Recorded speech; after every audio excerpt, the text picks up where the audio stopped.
Good morning. It's good to see you guys. The rest of our church, I think, is out on the beach today, enjoying some beautiful weather. But man, I'm glad that you're here. Liquid sunshine, man.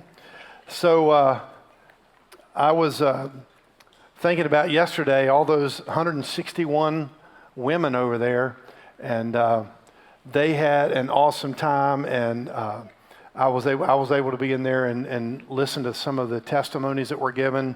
I'm telling you, man, it was not a dry eye in the place, and it was very, very powerful. But well, this morning we are kicking off a new stewardship series entitled Financial Freedom, and I want to start off by giving you two foundational financial principles that if you will follow these, just follow these two, and you will be able to experience financial freedom. And here they are. Here's the first one. Write it down. Spend less than you earn. It's math, right? You spend less than you earn. A couple of guys got in trouble in the first service, elbowing their wife, and I don't agree with that at all. But spend less than you earn. And if you'll do that, you'll always have money. Think about it. Here's the second one, okay? Number two. If you don't need it, it's not a bargain. That one got some elbows too in first service. But it's just like that. I mean, we see something, oh, look at that, it's on sale. It's like 80% off. You don't know what it is, but it's on sale 80% off, so let's get it. If you don't need it, it's not a bargain, ever. It's been a tough year, obviously, with the high inflation rates and everything, thanks to all the smart people up there in Washington, D.C. But if you want to see your finances get to a place where you can stop worrying about all the bills and how we're going to get all these bills paid, then you need to really dig deep into this series over the next few weeks. Because here's the thing, stewardship is not just about how well we handle the act of giving, it's equally about how well we handle the act of spending. I would venture to say that there's a lot of people in here this morning that would say, man, I'd love to be able to give more to God's work around the world, but we just can't afford to. But the issue comes down to this. Many of us have too many things already making claims against our finances, and there's none left to give to God. And if we're honest, many times it's our predicament because we didn't do the best job handling our spending. And we've all been there. I don't want to be the pastor who simply encourages you to give to God's work and His purposes around the world. I want to help you by teaching you how to give and how to get healthy financially so it frees you up to give. If you've been here more than a few years, you know that I do a stewardship series every single November on whether it's stewardship, generosity, because you need to understand God has a miraculous plan of economy, and all of us can be blessed through it if we just follow His plan. And if we don't follow it, we cannot blame Him when our finances are on life support.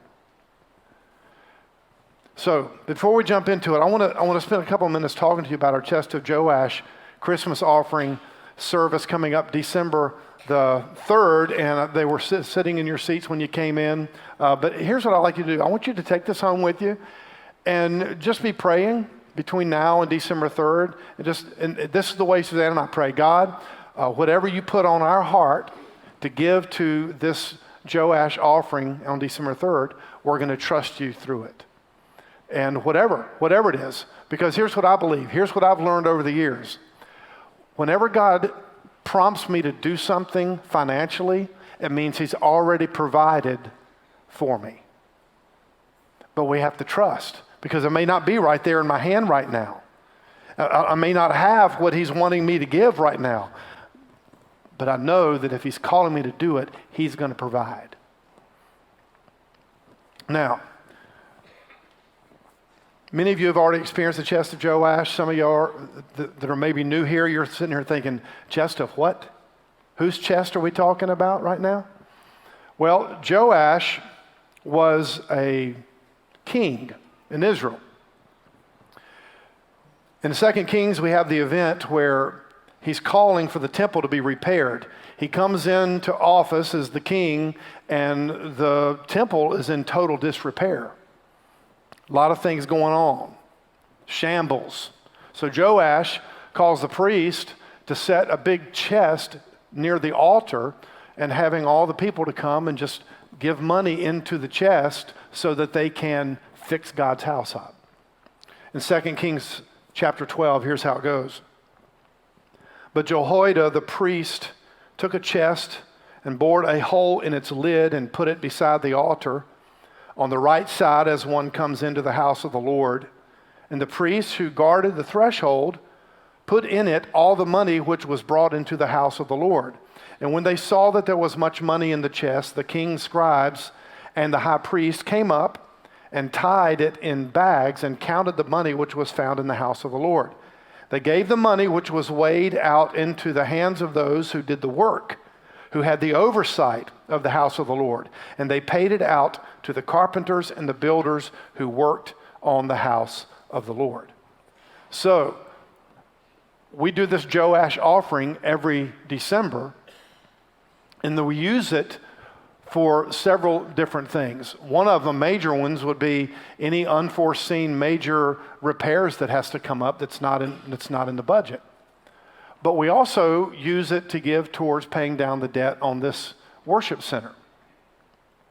Our loan on this worship center comes up for an interest rate hike in 2025. And so it'd be amazing if we could get this thing completely paid off by then. But another thing that we like to do with our Chest of Joash offering is give a portion of it back to gospel-centered ministries in this city. And I told the first service this week, earlier, but in this past week as I was going through this, I just felt like God put on my heart that we're going to give a double tithe back. Whatever comes in this Chest of Joash, we're going to give 20% back to the gospel-centered ministries in this town. And God's going to bless it. I know He will. So, I'm just challenging you. And here's what I want to do. I want to specifically challenge you to, with Suzanne and I, to fast and pray. If you physically and medically are able to, fast and pray one day a week between now and December 3rd. And as you pray, what Suzanne and I pray during Chest of Joash is, God, whatever you put on our heart to give, help us to trust you to do it regardless of whether or not we think it's going to work. We just trust Him, whatever God puts on our heart. Because, like I said earlier, whatever he puts on our heart, He's already provided. And it's a funny thing. Well, it wasn't funny back in the day, but when we were doing Chest of Joash in our church in Raleigh, every single year, Chest of Joash came up. Something broke. Had to get new tires on the car, or the dishwasher broke, or the washing machine broke. And so it was like, okay, it's Chest of Joash month. What's going to break? And we just had to trust God. It was us and our best friends across the street. Something was breaking every time Chest of Joash came up. Now, here's what I also know. Some of you in here for the very first time, maybe as first-time visitors, and you're thinking, great. I come to church first time and they're talking about money. Look, I don't want you to see this as a bad thing, because Jesus actually talked more about money and finances than He did heaven and hell combined. You should actually be grateful, because I think if you will lean into some of these truths that we're going to be talking about during this series, I think it's going to really help you. You and I are stewards of God's resources. Let that sink in for a second. We're stewards of His resources. And we cannot change the fact that we are His stewards.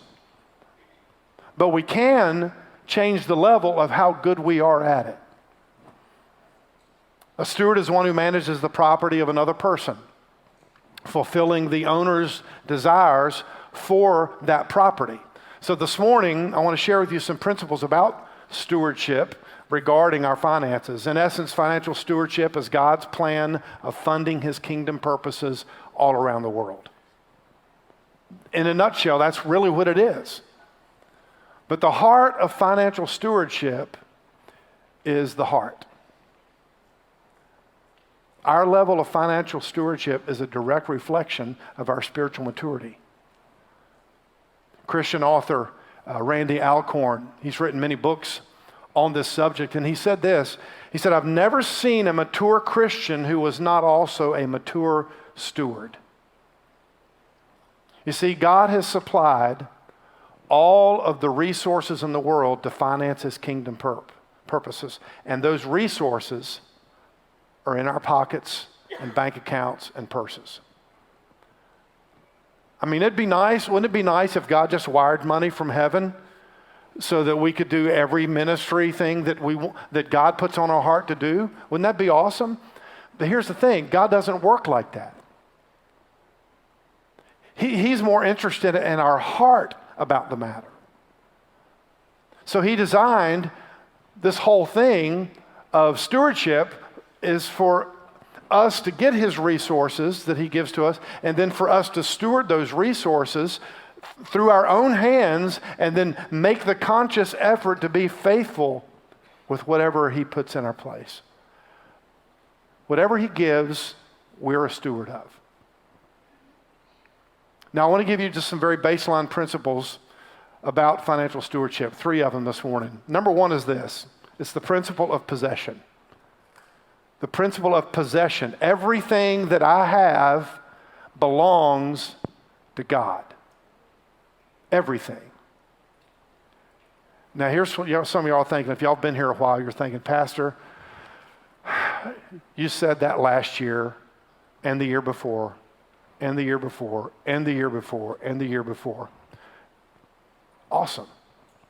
Great. And I want to give you a testimony. When we moved to Raleigh in 1994 and we started going to Midway Baptist Church, it changed our life. And I heard Pastor Upchurch for 16 years that we were there. He did a stewardship every November, and he did a Joash every December, first week of December. And for 16 years, he preached the same 4 sermons every stewardship month. The same 4. He never changed them. And sometimes we were thinking, man, can you just change it up a little bit? But you know what it did? It totally transformed Suzanne and I. Because we got it. It may have taken 16 years, but we got it. And it totally revolutionized our thoughts about stewardship and generosity. And I cannot tell you the blessings that God has brought through that. Financial stewardship, it's tough. It's tough, especially in the economy that we live in right now. And some people say, well, you shouldn't really preach on something like this when bad economy. I think it's more important to preach stuff like this in a bad economy. The steward does not own what he's managing for the owner.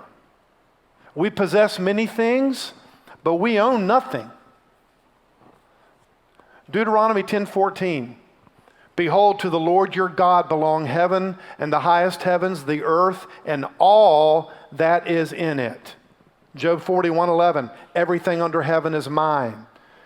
Psalm 24:1. The earth is the Lord's and all its fullness. Psalm 50, verse 10, for every beast of the forest is mine, the cattle on 1,000 hills. I know every bird of the mountains, and everything that moves in the field is mine. God owns the cattle on 1,000 hills, and he owns all the hills. Let's just be honest. When it comes to our money, we can get very stingy with it. We can get very possessive of it, can't we? And it seems very logical to think like this. Well, wait a minute, Pastor. I worked hard for what I earned. I studied. I had to train, do a lot of training, and so I'm reaping the benefits of that. And that may be true. And in fact, the Bible really speaks a lot about hard work. But who enabled you to earn? Who enabled you to study? Who enabled you to train? God did. In Deuteronomy 8:17, this is God speaking. He said, otherwise you may say in your heart, my power and the strength of my hand made me this wealth. But you shall remember the Lord your God, for it is he who is giving you power to make wealth. You know, even when the Israelites began to build the tabernacle, God provided the skill for the workers. I want you to get this truth. Everything is God's. Even your ability to earn is a gift from God. So I want to give you a couple examples in real life and see if these can help us look at it a little clearer. Let's say your car hasn't been detailed in months and months and months. So you go to the detail shop. You say, hey, I want you to get this thing spit shined, man. I want it to look clean. I want you to get rid of the trail mix that's in the cracks of the little seats where the kids are.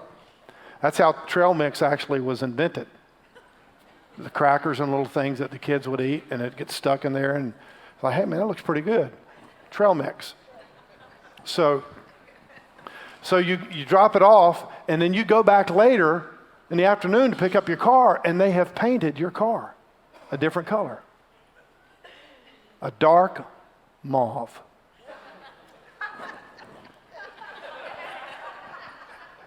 Is there anything that could look good with dark mauve on it?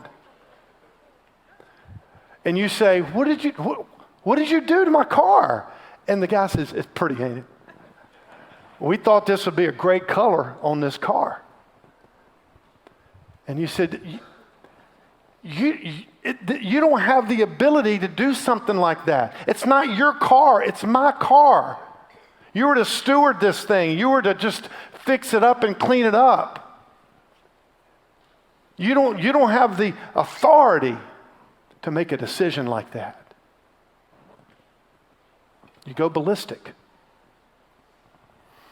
Here's another example. Let's say for the last few months, you've loaned some things to your neighbor. Hedge trimmers. Maybe an air nailer. KitchenAid mixer. Boxer shorts. Socks. And so one morning you get up and you go out on your porch and you look, and your neighbor across the street's having a yard sale. And so, hey, you walk over, hey man, how you doing? Man, you having a yard sale, huh? Isn't that my air nailer? You got $10 on that? And then he looks around, and all of the stuff that his neighbor borrowed, he's selling. What would you do? What would you do? Does ballistic come to mind? So you can't sell my stuff. It's not yours, it's mine. I own it. Man. Now you may say you keep the boxers, but everything else that's mine. And I wonder if God ever feels that way. When we use up what he's provided to us without giving any of it back to him and his kingdom purposes. And that same concept We got to consider how we're using God's resources. We should follow his purposes with his resources rather than arbitrarily just using his resources like we think that they're ours. God owns it. I manage what he allows to pass into my possession. You know, one of the best examples of this owner-manager relationship is we see it in a parable that Jesus taught in Matthew 25. And that brings us to the second principle, which is the principle of accountability. One day God will audit me. Anybody love audits? It's a lovely thing. Matthew 25:14, it says, "For it is just like a man about to go on a journey who called his own slaves or managers and entrusted his possessions to them.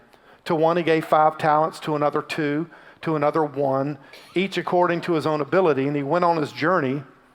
Immediately the one who had received the 5 talents went and traded with them and gained 5 more talents. In the same manner, the one who had received the 2 talents gained 2 more. But he who received the 1 talent went away and dug a hole in the ground and hid his master's money." So whose money are we talking about? The owner, right? It's not the servant's money. It's not the servant's possessions. Now, in those days, the servants were a whole lot more than just a servant. They were managers. They managed the things for their owner. It's called stewardship. Stewardship is the Old English word for manager. The word talent there can be used as abilities, giftedness, opportunities, or money. In this case, it's referring to money. A Roman talent was 71 pounds. It represented the largest measure of weight in Jesus' day, and it was equivalent to possibly 70 years of wages. You imagine getting that kind of a bonus at the end of the year? 70 years of wages. So these 3 stewards, they all got different amounts to manage. So here's what I want you to understand. You don't get to choose what you are given by God, but you do get to choose what you do with what God gives you to manage. God will hold us accountable for how we utilize the assets that he entrusted to us. He's going to say, "Greg, let me see how you used what I put into you, what I allowed you to have." So if God allows finances to pass to me, and then I funnel it just for my own desires and my own purposes, why should I ever expect God to ever give me any more financial blessings? He can't trust me. I've become a cul-de-sac rather than a conduit of his resources. It may very well be that God only allows us to have what he can trust us with. Here's our tendency. God gives us finances. We clench our fist around them to use for our own desires, our own obligations that have come up. And then we wonder why God's not continuing to pass finances our way. The problem is with clenched fists, there's no room for God to put anything. But with open hands, we allow our finances to pass through us in a manner that God directs in his word, and then our palms remain open, and there's room for God to continue to pour into them. This second principle means that one day God's going to say, "What did you do for me with what I gave you?" And notice the response of these 3 managers. The first and second managers doubled their master's money. The master commends them. Manager 3 had a different story. He buried it in the backyard. Some of you may be thinking, "Hey, that's a pretty good idea. You don't want to lose it, right?" How did the master respond? Verse 26. But his master answered and said to him, "You wicked, lazy slave. You knew that I reap where I did not sow and gather where I scatter no seed. Then you ought to have put my money in the bank, and on my arrival, I would have received my money back with interest." Being generous. I got a $5 bill. Anybody want it? Who wants it? Anybody, just come get it. It's not a trick. It's not going to blow up in your hand or something. What are you waiting for me to pull out a 50? Is that what it is? It's got a 5 on it. There you go. All right. All right, hey, what's your name, buddy? Joshua? That your sister next to you? Will you give it to her?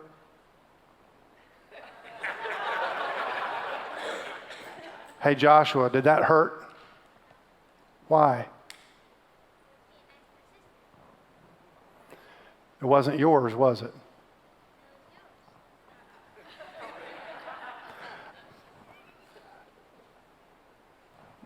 Folks, this is exactly what God's talking about. When we know that it's God's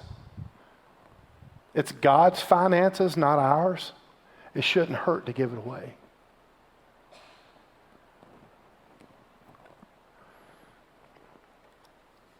Based on the example of that third steward, if I don't use it, I lose it. Some of you may be thinking, Pastor, I've made a complete financial mess of my life. You know what? You're not alone. You're not alone. But here's what I encourage you to do. Don't blame everyone and everything else for the demise. Accept the responsibility and then plan to make decisions to start operating according to God's plan of economy. Utilize what God's given you. Don't squander it. Don't hoard it. The greatest use of your life is to invest it in that which will outlast it. So the principle of possession, the principle of accountability. These talents, the gifts, abilities, opportunities that God entrusts to people. It didn't matter whether the owner gave them a little or a lot. The amount they were given was not the issue. It's what they did with what they were entrusted with. I want to say this again. We don't get to choose what God entrusts us with, but we do choose what we do with what God gave us to manage. Do we believe like we know that principle is a truth? Do we act that way? Do our actions show that we believe that truth? I can't just sit and do nothing with what God's entrusted me with. I can't expect everybody else to do something that I'm supposed to do and then me not do the same. I will never tell you, as your pastor, I will never tell you to do something that I'm not willing to do. I'm responsible to be a good steward of the finances God entrusts to me. We don't get credit for somebody else's good financial stewardship. And so here comes the last principle, number 3. The principle of reward. God will reward me for good money management. Look at the rewards in this parable that the master gives for wise money management. Verse 21, 23, well done, good and faithful servant. It's affirmation. Way to go. Great job. You're faithful in these few things. I'm going to put you in charge of a lot of things. There's promotion. There's greater responsibility. There's celebration happening. There is a definite pattern in the Bible that faithfulness with God's finances, when done with a pure heart, without selfish motivation, will bring blessings into our lives. And I'm not talking about prosperity theology. God never said that his blessings were always financial. As a matter of fact, if we're all honest, the best blessings that we have are not financial. It's family. it's health, it's grandkids.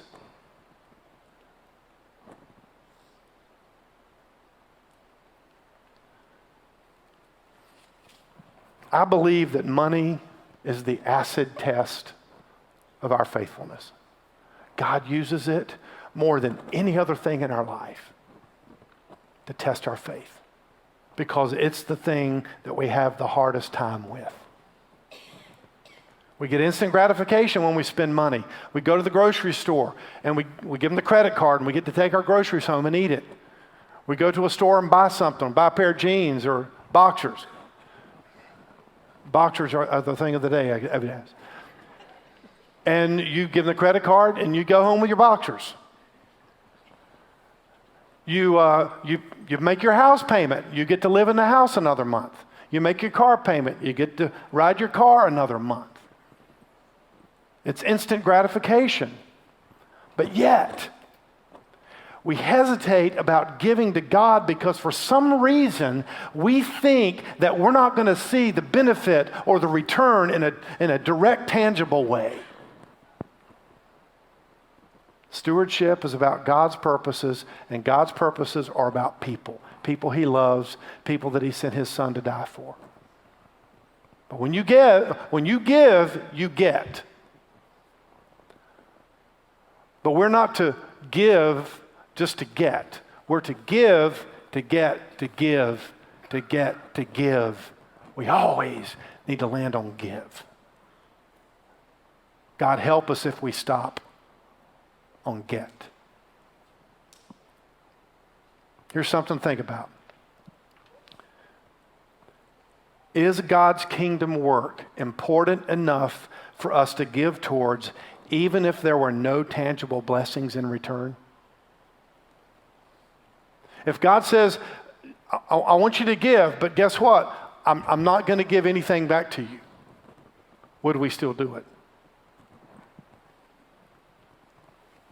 Stewardship is about faithfulness more than it is about finances. When we give away something that we can easily cling to, like our finances, it actually displays a level of tangible faith and tangible trust that we cannot experience in any other act of worship. I want to close with a quote that Jesus said that was never recorded in the Gospels. Paul reveals in Acts 20:35. He said, remember the words of the Lord Jesus that He said, it's more blessed to give than to receive.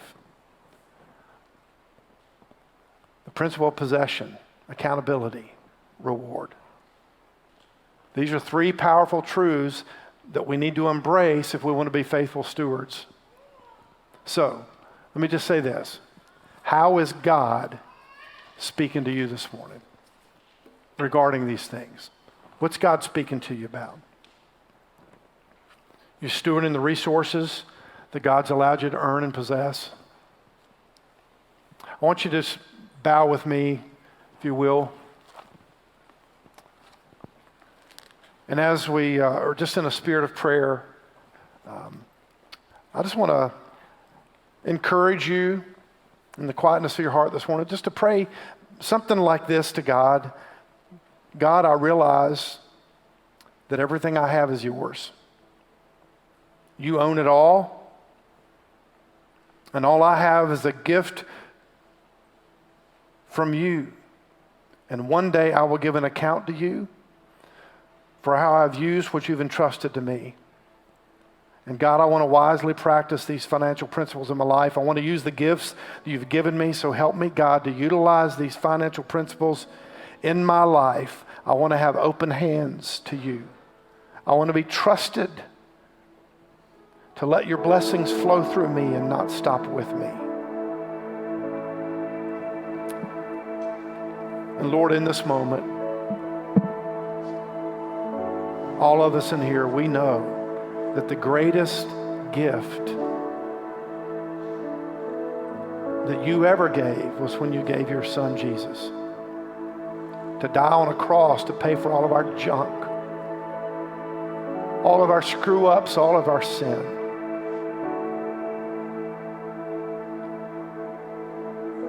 he stewarded well. He took the cross for us. And God, help us if we ever get stingy with what you allow us to possess.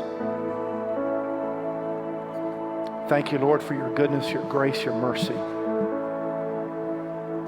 And I pray all of this in Jesus' name. Amen.